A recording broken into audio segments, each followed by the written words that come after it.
one game between two Big East teams and another between a Big East team and a nationally ranked power, Syracuse, which is also a nationally ranked power, hosting Missouri, and they defeated the Tigers by a score of 63-51, a big upset in the minds of some. Boston College traveled down to Alumni Hall and beat St. John's 90-81. John Bagley had an outstanding game for the Eagles, so both of those teams winning on the road. And another game underway right now at the Carrier Dome, Seton Hall playing Syracuse. Other games of national interest, Tennessee over LSU by 1 and a tap-in at the buzzer. LSU led that game throughout. They finally decided that the tap-in counted. They were really having a lot of controversy over that one. It seemed very evident to me that the tap-in went in with about 2 seconds left, but there's a lot of arguments. But Tennessee won 74-73, and Texas A&M over Texas 91-70. The Texas Longhorns having their problems since a couple of key injuries. Providence taking the ball in, and it's going to be Billy Fields. They're taking it right underneath their basket, and they have it. Huskies fall into a 2-3 zone. This is Panaggio with the ball, top of the three-point play circle, and he's dribbling it around. He double dribbles. No, they're going to call it travel, but he lost control of the ball. And the Huskies are going to get it on the turnover. Harold, don't know if there's any dead spots on this floor, but Panaggio twice has had his problems handling it. Connecticut with the ball on the offense. Carl Hobbs out top of the key to Mike McKay. McKay looking down low. Fires a pass over to Corny Thompson, right side of the foul circle. Thompson over to Hobbs. Down low to Alex Innes. Turnaround jumper. Bang! Oh, a beautiful play from Hobbs to Alex Innes. And he hit the turnaround jumper from about 10. It's Connecticut 6 and Providence 2, 15:40 to go. Providence controlling the ball. Ron Jackson, guarded by Mike McKay, goes toward the middle, stops at the top of the key. Pass over to Fields. Fields from the foul line, and Fields connects. It's now 6-4. So Fields has 2 points. Sean Canty has 2. And Providence has 4. It's Connecticut 6, Providence 4. Carl Hobbs, right side to Bailey. Bailey bounce pass down low to Alex Innes. Alex Innes over Thorpe, no good. Rebound tapped around. Thompson has it down low. Turnaround off the board. It's no good. Rebound Fields. He threw an elbow, but it wasn't called. And Corny is having his problems down low still. And Connecticut still has a 2-point lead, but Providence looking to tie this game up. Jim Panaggio controlling over to Ronnie Jackson. Jackson, top of the circle. He dribbles, almost has the ball stolen. Now Bailey comes up with it. It's a 2-on-0 break. Bailey to Hobbs, and Hobbs lays it up and in. It's Connecticut 8. And Providence 4, 14:50 to go. Beautiful play as Bailey got the steal, threw it down to Hobbs. Hobbs laid it up and in. And Connecticut now opens up a 4-point lead. Panaggio dribbling the ball for the Providence Friars. Panaggio on the right foul line, right side of the key. Gets it over top of the key to Ronnie Jackson. Jackson going towards the left side of the circle. Back on top to Panaggio. Panaggio fires a pass back to Jackson. They're trying to get some movement down low. They're playing man-to-man. Jackson loses control of the ball, and Hobbs comes up with it. It's a 2-on-1 break. Hobbs takes it to the hoop, throws it up, no good. Tapped up and in by Norman Bailey. So it was Ron Jackson losing the handle. Coming up with it was Carl Hobbs. Hobbs drove the length of the court, missed a shot, rebound, tapped up and in by Bailey. Connecticut 10 and Providence 4, and there's a timeout on the court. So with 14 minutes and 14 seconds to go here in the first half, it's Connecticut 10 and Providence 4. Savino, our statistician, Robin Tarby, and our technical director back on the station, Ben Palazzo. Thank you very much, Ben, for sitting in for us. It's Connecticut 10 and Providence 4. The Huskies now starting to open up a little bit of a lead as Providence coming up with some key turnovers. And Harold, while we have a moment here, we'd like to wish a happy birthday to one of the members of the sports information crew, and that is assistant intern Tom Dedato. Today is Tom's birthday, 23 years young. 23 years old. He's getting there. Providence controlling the ball underneath the Connecticut basket. The Huskies going man-to-man, full court pressure. Starting to try to get some excitement to go into this game. Canty gets the ball in the inbounds, hands it over to number 12, Ricky Tucker, who just checked in during that intermission for Panaggio. And Tucker coming down the court, and there's a blocking call on Carl Hobbs, who tried to sit in, and a technical on Perno. Incredible. Hobbs trying to take the offensive charge. Tucker smashed into him. He went on the ground. They called a foul on Hobbs. I thought it was a very good call by the referee. Don Perno did not like it. Must have said one or two things to the referee. And he was slapped with a technical, something you're never going to see in a long time. Don Perno coming up with a technical foul. But Hobbs comes up with his third personal. Vernon Giscombe checks into the game with his leg heavily bandaged. Fields missed the first one. 2 technical fouls, 2 shots for a technical foul for a bench technical. Fields misses the first and misses the second. Oh, strange as it may sound, this could prove to really fire up the Huskies, and Bruno may be doing something to add some intensity to his team. I thought it was a good foul. Hobbs had not established position. And let's see if Vern Giscombe can put some offense into this team. Fields taking a jumper, no good. Rebound, Alex Sinnis.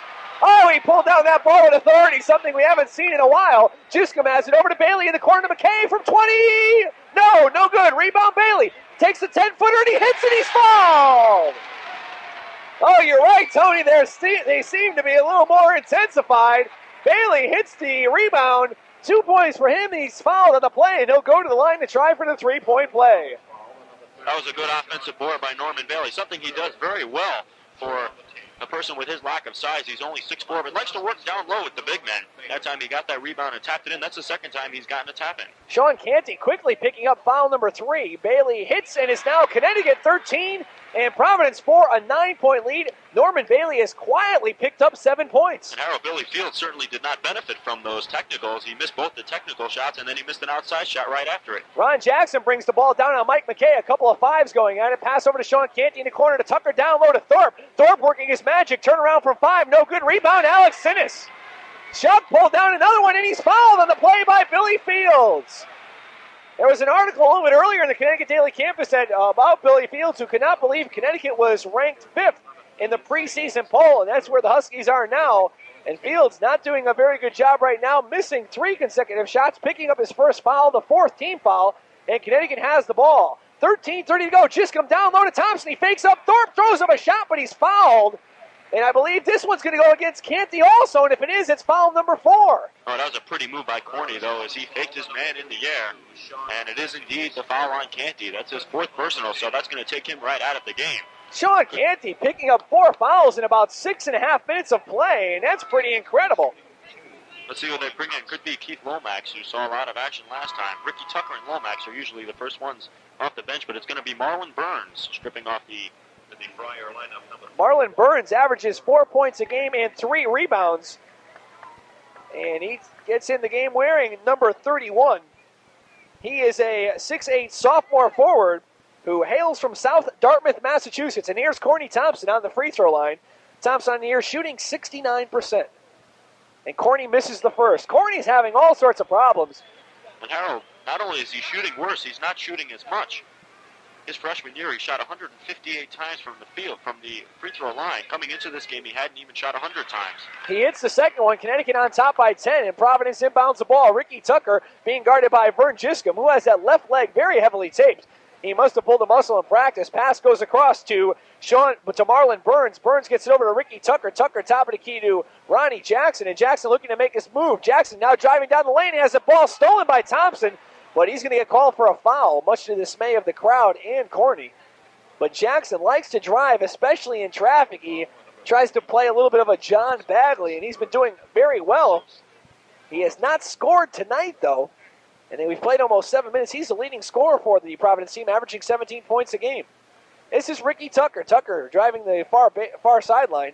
Picks up his dribble, gets guarded by Vern Giscombe. Now pass goes around the perimeter to Marlon Burns. Burns top of the key to Jackson again, left side of the Fields, and Fields down low again to Burns. Burns lobs it into Thorpe. Thorpe knocks the ball down, gets it, throws up a short one-hander, and puts it in. It's now 14-6, and for Otis Thorpe, he picks up his first 2 points of the evening. Connecticut back on the offense.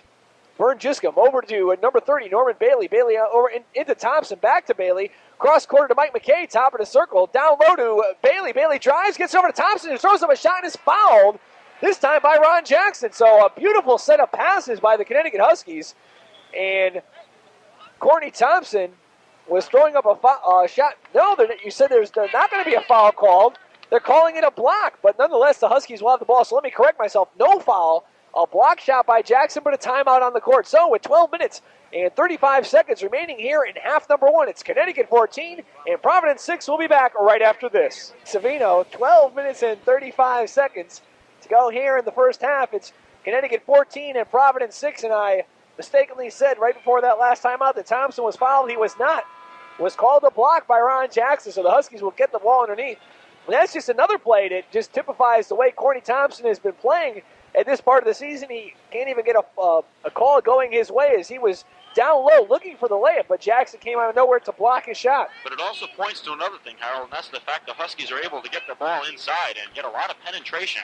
And that's their strength, the inside game. They're not going to beat too many teams by gunning it from the outside. This is exactly what Connecticut did the first time these two clubs met back at the Providence Civic Center, but the second half was just a totally different story.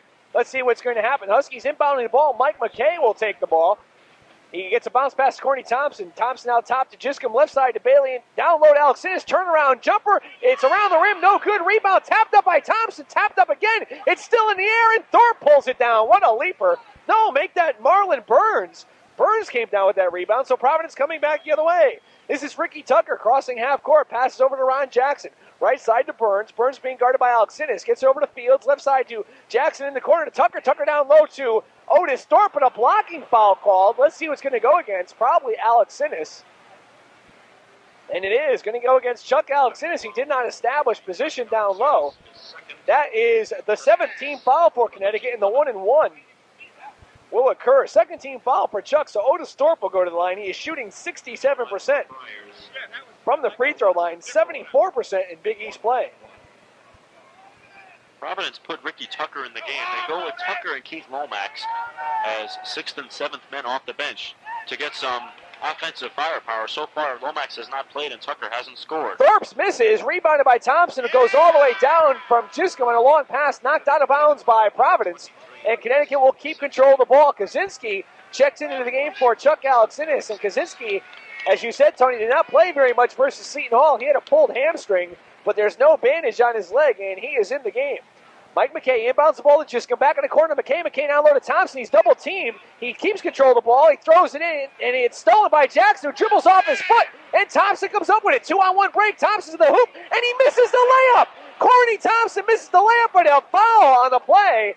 And it's going to go against Mike McKay of the Connecticut Huskies. Well, after that steal and re-steal by Corny Thompson, they actually had a 2-on-1. Thompson and Giscombe coming in, and Corny made a strong move to the basket, but just couldn't buy that hoop.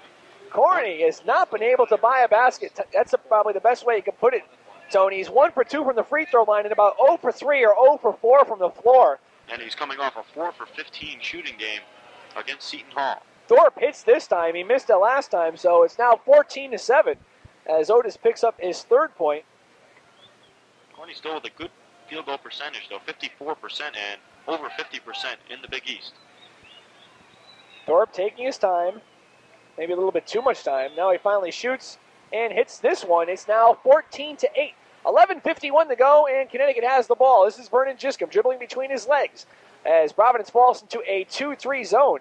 Top of the key to Mike McKay. McKay looking left, gets it over to Kaczynski. Kaczynski in the corner to Norman Bailey. Bailey now fakes the shoot out on top to Mike McKay again. McKay now driving on Tucker, pulls up, shoots no good. Rebound down low by Burns.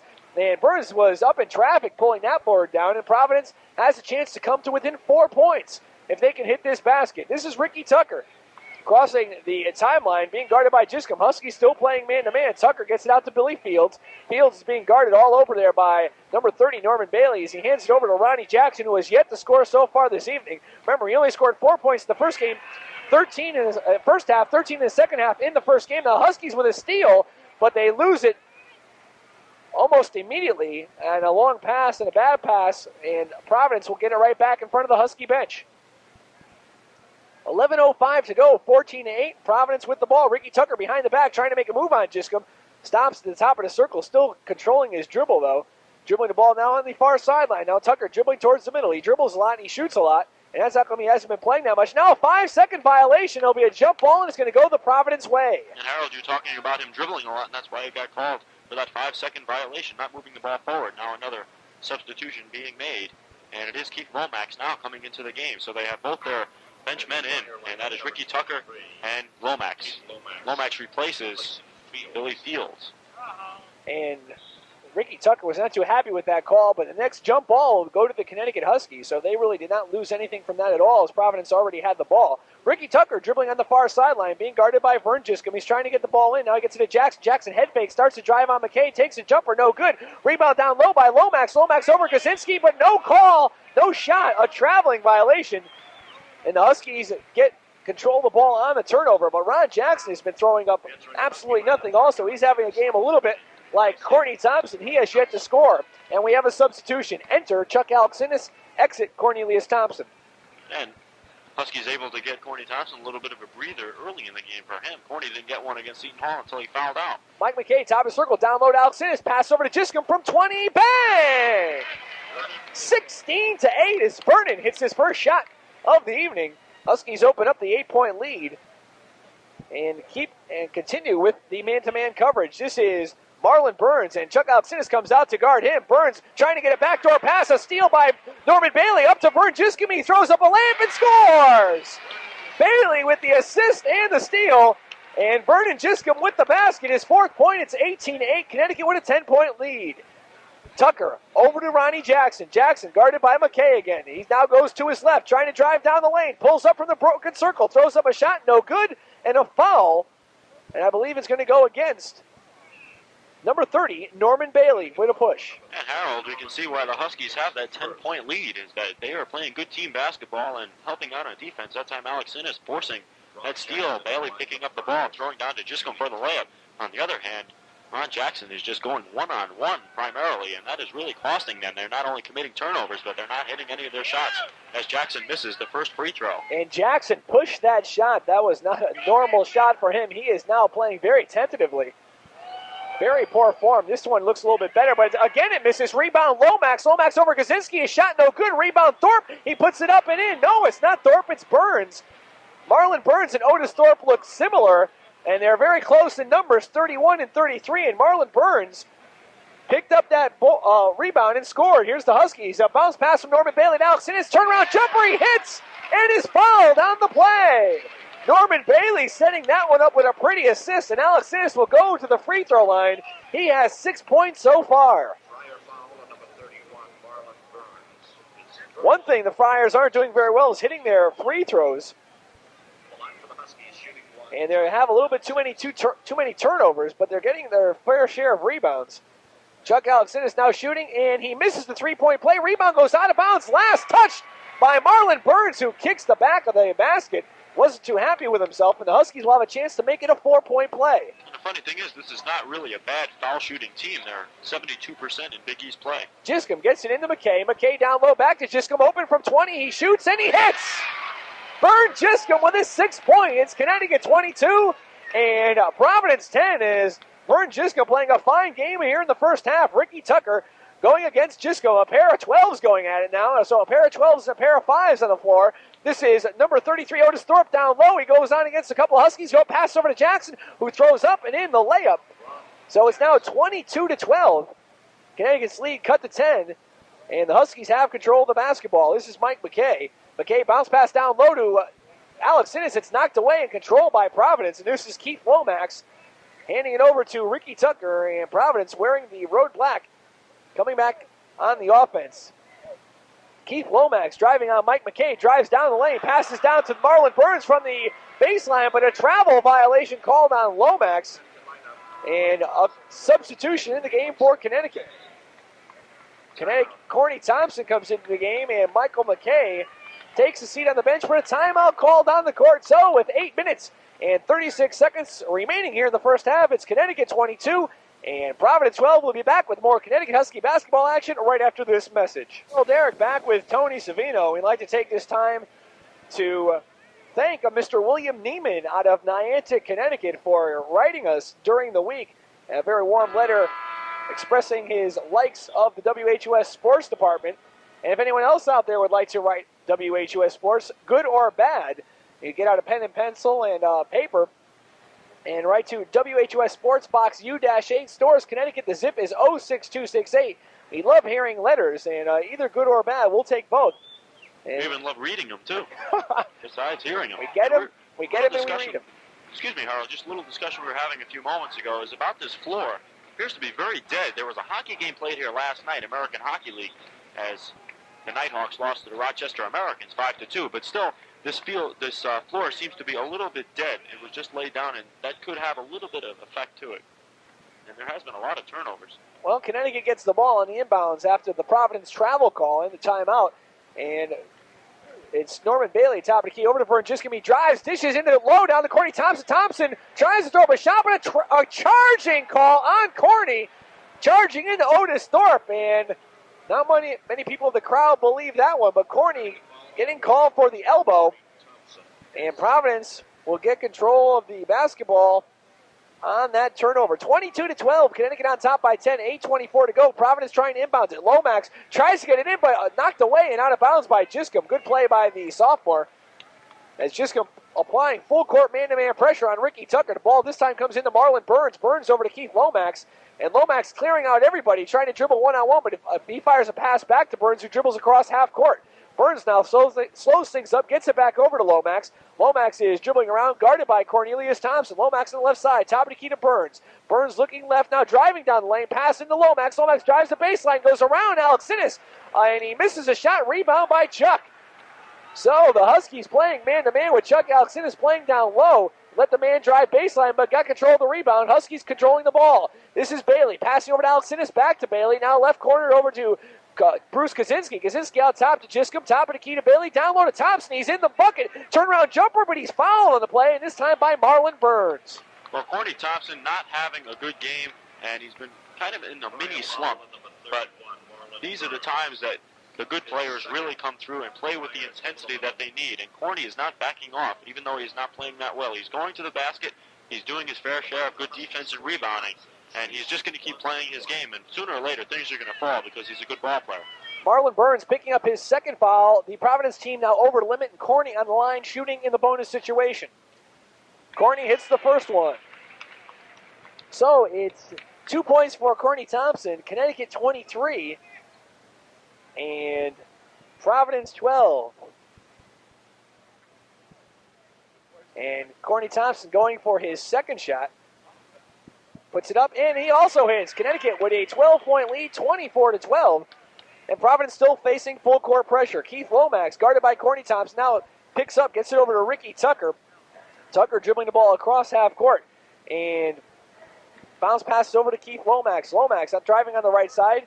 Now trying to see what the Providence offense is going to do down low. No one seems to be moving. This is Marlon Burns with it, left side of the circle.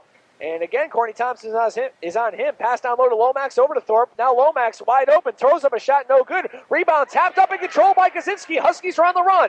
This is Giscombe on the left side. 2-on-3 break. Now he goes down the baseline, throws up a shot in traffic, but he's called for traveling. And I can't believe that call. Maybe a foul, maybe a charge, but not traveling. At least. Well, Giscombe had himself committed, Harold. He went up in the air without anyone to pass to, and I think he went up with the ball and came down with it. Got called for an up and down. That may have been the call, but never leave your feet unless you know where you're going to throw the ball. I'll remember that. 7:08 to go. Connecticut 24 and Providence 12. Harold Darak along with Tony Savino. Hope you were enjoying Connecticut Husky basketball action. Huskies trying to break a 3-game losing streak. And all of those being Big East contests. If they win, they'll be tied for third in the Big East with St. John's. Billy Fields just checked in the game. Pass over to Lomax. Lomax jumper, and he connects. 24-14. Keith Lomax picking up his first 2 points of the evening. Vern Giscombe playing for the foul play, Carl Hobbs. Carl has 3 fouls. Bounce pass over to Kaczynski, knocked out of bounds by Fields, and Connecticut will control right in front of press row on the far sideline. At halftime, Tony and I will be talking about the Big East basketball season and what the Huskies will expect for the rest of the season. Here's Chuck Alexander down low, turnaround jumper, and he hits. Oh, a beautiful pass from Bailey to Chuck Alexander, and Chuck hits his 8th point. He's leading all scorers in the game. Playing very well here in the first half. Connecticut 26, Providence 14. Huskies opening up that 12-point lead with 6:22 to go. This is Ron Jackson. Over to Ricky Tucker, back to Jackson. Open from 20, he shoots and scores. And for Ron Jackson, he picks up his 3rd and 4th point of the evening, 26-16. Vern Giscombe now dribbling. Looking down low as the Providence Friars playing a zone defense. Looks like to be a 1-2-2 or a 1-3-1.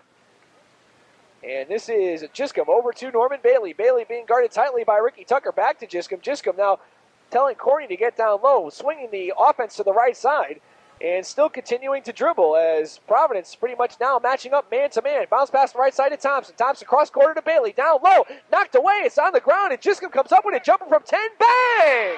A little bit of confusion, but Giscombe was there to pick up the ball in his 8th point. 28-16, and Giscombe and Chuck Alexander leading the Husky scorers with 8 points apiece. 5:29 to go. This is Billy Fields. Fields now dribbling. Gets it over to Keith Lomax. Lomax right side the Fields. Fields from 20, and Fields in and out. Rebound down low, Bailey. Bailey now bounce pass over to Vern Giscombe, leading the break. It's a 5-on-3. Giscombe pulls up, shoots, no good. Rebound tapped around. Bailey comes up with it. He's at the baseline. Alex Innes, and he hits. Bailey to Alex Innes, and the Huskies open up a 14-point lead with 5:05 to go. And Harold, Norman Bailey has 7 points, but that's only part of the story. He is playing an outstanding game, both on the defensive end and also penetrating well and dishing off. Lomax to Fields, back to Lomax, left side of the circle. The Huskies playing a bit of a zone. This is Fields again. Thompson at the top of the zone. Left side to Lomax, a long jumper, no good. Rebound down low, Jackson, and he lays it up and in. The Huskies playing a weird sort of zone with Corny Thompson at top. And for Huskies, seems to be like a 1-4 zone. We'll have to check on that, Tony. See what you could make of it. They're also posting Jackson way down low, is Providence. Giscombe bounce pass left side to Bailey. Bailey drives the baseline, throws him a shot, but it's blocked and out of bounds. Connecticut 30, Providence 18 with 4:27 to go. And we're going to have a timeout on the court, so the Huskies will get the ball back as soon as we resume play with 4 minutes and 27 seconds left here in the first half. It's Connecticut 30, Providence 18. We'll be back with more exciting action after this. The New Haven Coliseum. Tony Savino along with Harold Darak, and we have a score from the ACC. Virginia defeating North Carolina State by a score of 46-40.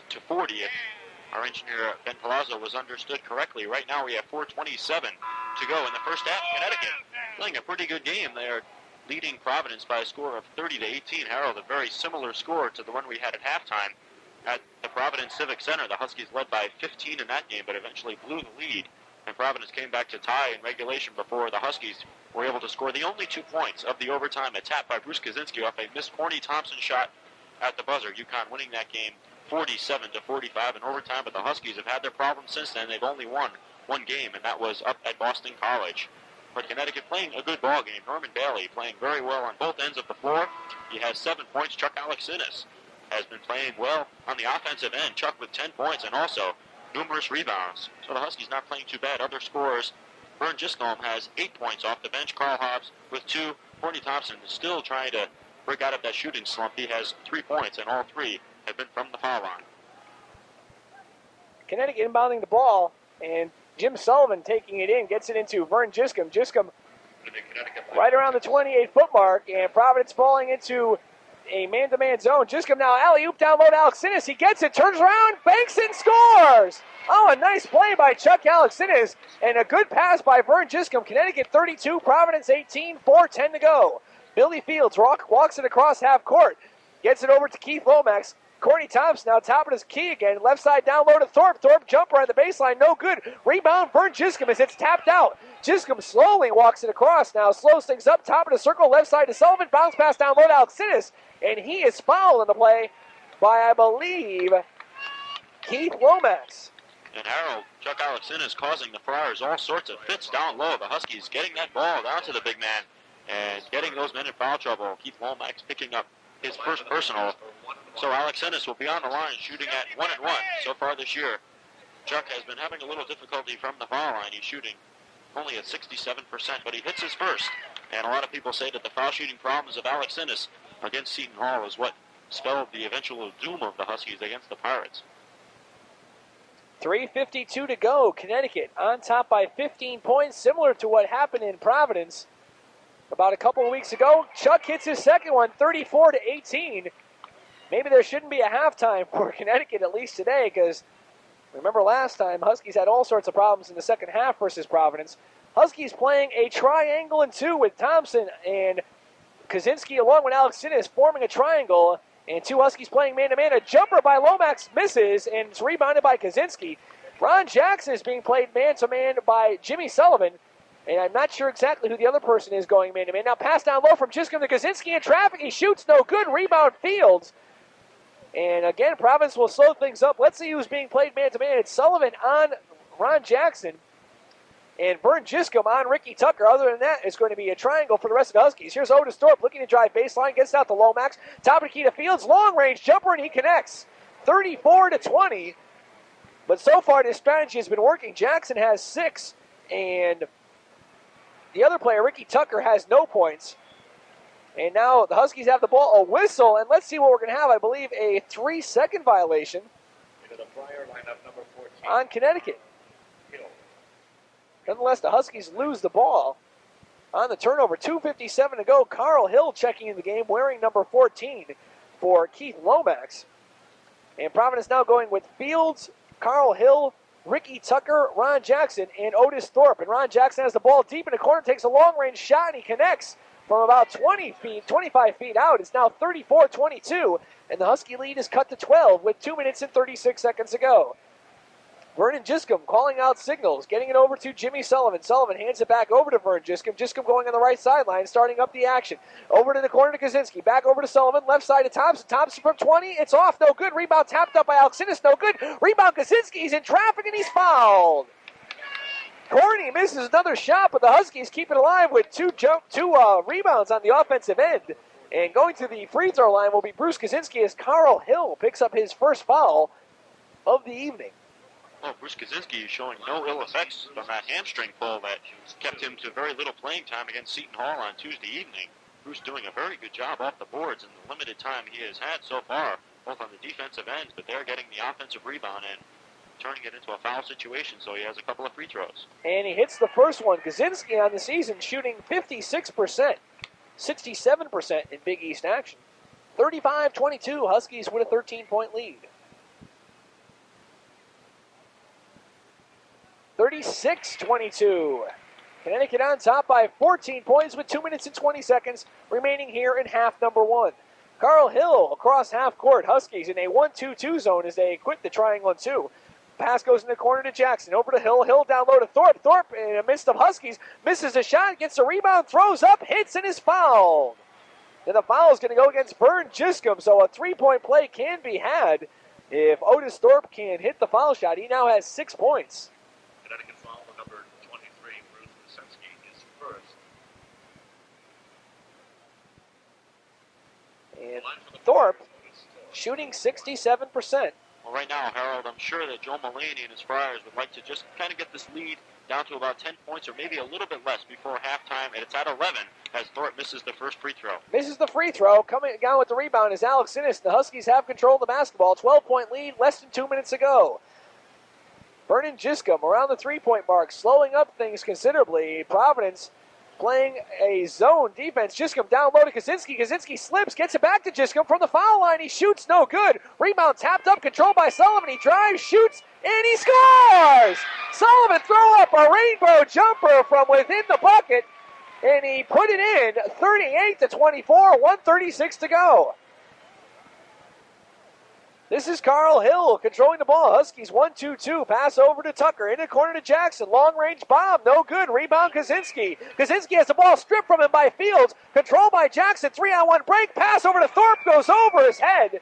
So Kaczynski, who pulled down the nice rebound, had the ball stripped from him. But Providence on the play coming back the other way threw away the ball. And the Huskies will get it right back. Mike McKay checks back into the game. Bruce Kaczynski takes a well-deserved breather. 1:18 to go, and the Huskies up with a 14-point lead. Maybe they're going to go for that last basket. Vern Giscombe now driving. Bounce pass over to Corny Thompson. Thompson cross-court to Sullivan in the corner to Alex Innes. Back out to Sullivan. Huskies trying to break things apart. Now Sullivan forces a pass into McKay, but it's stolen by Tucker. Bad play by the senior. And Providence will come back and see if they could get their offense moving. This is Billy Fields back over to Carl Hill. Hill looking down low, gets over to Tucker in the corner to Jackson. Jackson doesn't shoot, gets it back over to Ricky Tucker. Tucker over to Carl Hill from the left side of the circle. He shoots and scores. 38-26, 40 seconds to go.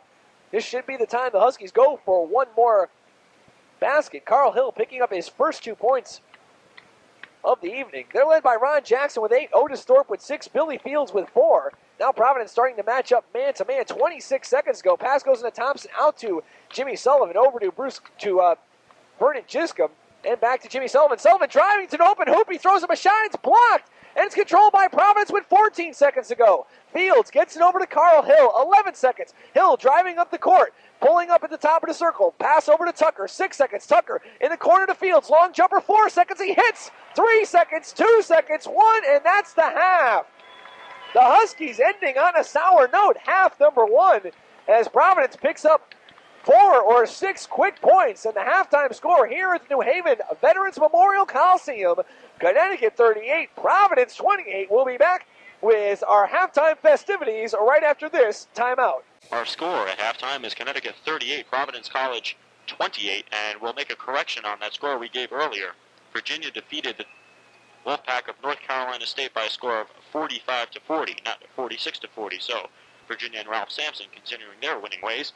Running over the halftime scoring first for Providence, Ron Jackson, after a slow start, led the Friars with 8 points in the first half.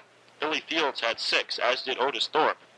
2 apiece for Carl Hill, Sean Canty, Keith Lomax, and Marlon Burns. And that's a lot more players participating in the scoring than we saw the first time these two teams met, when I believe only 3 players were in the scoring parade.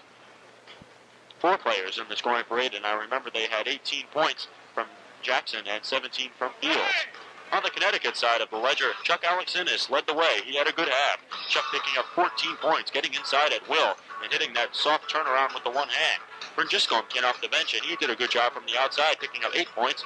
Norm Bailey scored 7 points, but also had a good game on the defensive and offensive rebounding side, as Bailey was setting up a lot of passes and a lot of shots by offensive rebounds, and also on the defensive board starting the fast break. Corny Thompson continues his shooting slump. He had 3 points, all from the foul line.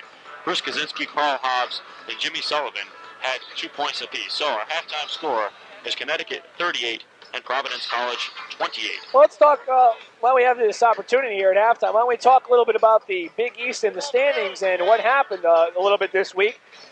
This week's schedule in the Big East, or the action that did happen, St. John's, as we mentioned earlier, played at Providence, and in 2 overtimes defeated the Friars by a score of 77-76. That is despite Ron Jackson's 30 points. Then Tuesday, Huskies went down to Seton Hall and took it on the chin, 61-59. But the big day was Wednesday, February 17th. Villanova defeating Syracuse at the Carrier Dome, 81-69. Boston College defeating Georgetown at home, 80-71. And in other action, it was Seton Hall defeating Notre Dame in a home game at the Meadowland Arena. And that was quite a surprise, as Seton Hall ended up winning by 13 points. And other games of interest for today, it was, as we mentioned earlier, Boston College 90, St. John's 81, and Georgetown 63, Missouri 51. And looking at the Big East standings, as we see them right now, Villanova is atop of the Big East by a record with a record of 9-3. 17-6 overall, make that 18-6 overall. Georgetown is second with a record of 8-4, 21-5 overall, or 21-6 overall. Let me correct myself again. St. John's with a record of 7-5, Connecticut and Syracuse at 6-5, Boston College at 6-6, Providence at 2-9, and Seton Hall at 2-9. And Tony, things are starting to shape up quite a bit here in the Big East. A lot of teams coming down to the end with their last 2 games of the season. And a lot of things are starting to form the what's going to happen for the Big East tournament. Well, a couple of things that are forming is that Villanova and Georgetown are beginning to assert themselves as the best teams in the Big East Conference. Villanova definitely the team to beat with a record of 9 wins and 3 losses. And Connecticut will have to play the Wildcats down at the Palestra on Wednesday evening. We will be broadcasting that game on WHUS, myself and Tom Bowen, taking the plane down to Philadelphia as the Huskies take on the Wildcats of John Panone and Villanova. And airtime will be at 8:55. That game at 8:55. A very late start down at the Palestra. One thing we should mention now, we're trying to see who's going to end up on top of the Big East. And as we mentioned, Villanova has 3 losses with 2 games remaining. So it looks like unless they lose both games, the Huskies are really out of it. Villanova and Georgetown both play Providence and Connecticut in their last 2 games. Georgetown plays Providence at home, and they travel up to Connecticut. And Villanova plays Connecticut at home and travels to Providence. St. John's, meanwhile, plays Seton Hall at home and travels up to Syracuse this week. Connecticut playing Villanova and Georgetown for their final game. Syracuse playing at Boston College and at home versus St. John's. Boston College, as we said, playing Syracuse and at St. John's. And those pretty much are the only teams that are really contenders coming down to the wire. Boston College really has no chance of it at all. They're mathematically eliminated. But Connecticut would have to win its remaining games. Villanova would have to lose its remaining games. And Georgetown would have to lose just 1 more. The Huskies still have an outside chance of being number 1 when this whole thing winds down to its finale. Well, Harold, it's a very murky picture, and I don't think all the explaining in the world is really going to make it very clear to anyone, especially at this point, and even right down to the last couple of games of the season. A couple of things are clear, as we mentioned before. Villanova and Georgetown are the top two teams. Providence and Seton Hall are way out of it, and they're at the bottom. And as things shape up, if the season ended now, Villanova would play Seton Hall and Georgetown would play Providence College. And those were a couple of games that probably could be considered mismatches. But the big thing in the Big East tournament is that the winner of the whole tournament will get the bye and go into the NCAAs automatically. Now, this is the first year this has happened to the Big East. Last year, Syracuse, which was not one of the top teams, very inconsistent during the season. The Orange Men were able to get hot. Also, they were playing in their home court, and they were able to win the whole thing. But they did not make the playoffs. They got a bid to the NIT and almost took the whole thing as they lost to Tulsa in the finals. Now, this is something that could happen to Connecticut. The Huskies have been inconsistent just as Syracuse was last year. But Connecticut will be playing at home in the Hartford Civic Center, and that is going to be a big home court advantage. Okay, let's have a reminder for some of the seniors out there. Sign up for your senior portraits at the Student Union Control Desk. Pictures will be taken all next week, and the portraits will start again March 22nd. And if you want more information, go to the Nutmeg Yearbook office, 211 in the Student Union building, or call 487-5714. Ira G. Feigenbaum, the editor-in-chief, and he's sitting right to our right, taking a lot of pictures here for that Nutmeg Yearbook, which supposedly will be a beauty. The 101st edition, I guess, since it's the 101st graduating class of the University of Connecticut. Let's remind you of some upcoming broadcasts here on WHUS Stores Connecticut, the sound alternative. This Monday, Connecticut Husky hockey action as the Huskies will play the Crusaders of the Holy Cross. Home game, airtime 7:25 on the sound alternative. Then Wednesday, as Tony mentioned a little bit earlier, the Huskies traveling down to Philadelphia, and WHUS will be there at the Palestra, airtime 8:55. And the reason that game is starting a little bit late is because there is going to be a preliminary game between, I believe, LaSalle and Drexel. And, of course, we have heard of LaSalle, especially when it came to the Connecticut Mutual Classic. That game for LaSalle and Drexel will be starting at about 7 o'clock, so the Husky game will be starting at 9 o'clock. Then Thursday, the 25th, there'll be another hockey game at Amherst, airtime 7:55. And then catch this. What a way to end our winter schedule. A Saturday triple header. Yes, not one, not two, but 3 sports broadcasts. First, we're going to start things off at 12:55. UConn Husky men's basketball action versus the Hoyas of Georgetown. Then it'll be women's action. Both those games at the New Haven Coliseum as the women will play the Lady Hoyas of Georgetown. And that game, 3:25. And after that, it'll be UConn Husky hockey action. The Huskies playing the Stags of Fairfield. Airtime 7:55. That game being played at Bridgeport's Wonderland of Ice. So a triple header next Saturday, the 27th. And, of course, featuring that triple header will be Tony and I's picks of the Big East first, second, and honorable mention teams, along with the All-Big East rookie squad and the Big East Player of the Year. And you won't want to miss that at halftime. That all happening at next Saturday, the 27th. Well, we'll see how things turn out. Remember, the preseason pick for the Big East Player of the Year was a player that's on the court this evening, and that is 52 for Connecticut, Tony Thompson. Should be a great week of sports. UConn hockey on Monday. The hockey team lost a tough one last night to St. Anselm's in overtime. The score of that one was 8-7 at the UConn open air rink, and the Huskies looking for revenge against Holy Cross. You know, I was watching this afternoon's game between BC and St. John's, and I started wondering about a few things, especially coming towards next year in the Big East. Of course, the Huskies losing a lot of seniors to graduation. But I decided to figure out exactly what teams are losing what seniors and who is going to be the best teams next year when it comes down to the Big East. And this is what I found out. Boston College are only losing 3 players. None of them really playing that well this year. Dwan Chandler, Tony Kinsley, and Rich Shrigley. 2 of them are starters, but Chandler not playing well, as we said earlier. Shrigley is not one of the stars of the team. So Boston College seems to be in good shape when next year rolls around.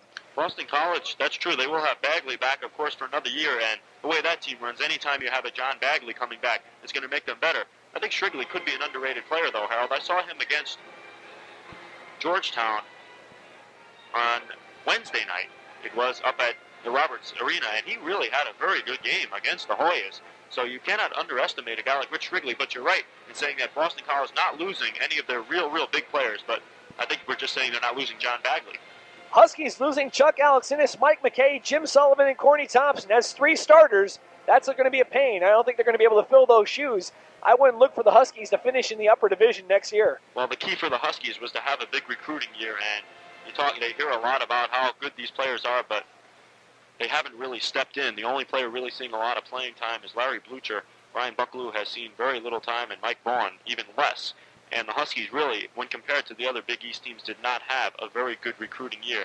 And besides that, it's very tough to lose 3 starters, especially all up front, and to just come back and do the job that they did. Look at Boston College. They had all the starters returning. They won the Big East last year. This year they are having problems. Georgetown's going to lose quite a bit to graduation. Ron Blaylock, Eric Sleepy Floyd, Eric Smith, Mike Hancock, and Ed Spriggs. That's 3 starters, but they have returning Patrick Ewing, Fred Brown, Anthony Jones, Bill Martin, and Gene Smith. It could be trying next year for the Hoyas. It depends on how those freshmen turned sophomores will come out for John Thompson's team. Well, Pat Ewing has really gotten a lot of publicity, and I think he's going to be even better than people think that he is right now. And I'm not going to deal my hand as to who I'm going to pick for Big East Player of the Year, but Ewing has received more publicity than he really has deserved, but he's going to be a much, much better player. But another player I think is a sleeper for them is Bill Martin. He's going to be a tough player for Georgetown, but they are missing Sleepy Floyd, and Sleepy Floyd is almost to Georgetown what Bagley is to BC, their outside shooter. Providence is going to lose Billy Fields and Jim Panaggio, but they're going to be returning a pretty much solid nucleus in Thorpe, Tucker, Canty, and Ron Jackson. Though they should be exciting, but I don't think they're going to be finishing in the upper division either. They're going to need a few more solid recruits. I think what they're going to need is a real big man in the middle. Otis Thorpe is only a sophomore. He is 6'9", but they really, as to quote a phrase, they might need the big Empire State Building inside, but they have a good nucleus. St. John's, and catch this, they're losing Ray James and Larry Washington. Who and who? Who are they? That is the thing. They have some strength in the middle with Allen and Wennington, and any team with David Russell is really going to contend. They have a strong team in